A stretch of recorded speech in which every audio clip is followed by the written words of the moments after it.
All right, guys, welcome back. Today we're going to talk about a check engine light on your Freightliner Cascadia. And I created a code that is very common in these Freightliner Cascadias. And what could you do for yourself to determine what that code is and how you can go about diagnosing it without a technician or the shop to help you? I created a check engine light, which you'll see on the dash, right? And what you're going to do is you're going to stroll through it to get the code. You're going to use on your steering wheel and tab over to where you see the wrench. Once you do that, you're going to hit the OK button, all right? And it's going to highlight the area where you're going. What you're going to do is going to stroll down till you see a little triangle, which is indicating that that's where the fault is located in the truck system.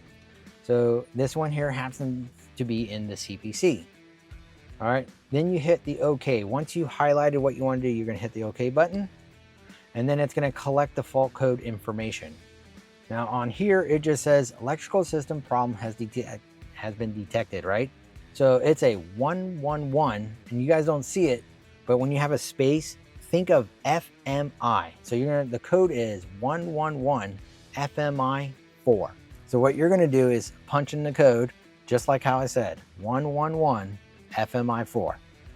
So once you do it, you will see on your phone a description of what it is, right? Means that the engine coolant level circuit has a low fault, often a short to ground or voltage below normal.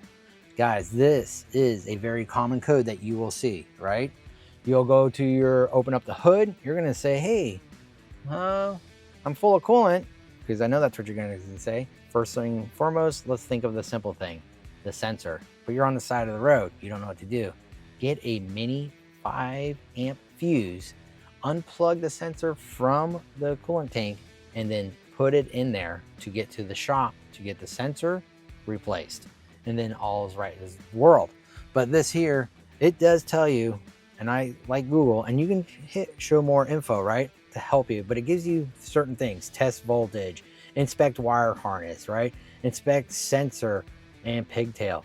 Follow these. You'd be surprised how pretty close it is to an accurate diagnosis for your truck when you have that issue. All right, guys, so that was a way one to pull the code from the dash, get a good idea what's going on with your truck, and help you diagnose it, right? Google, it does help.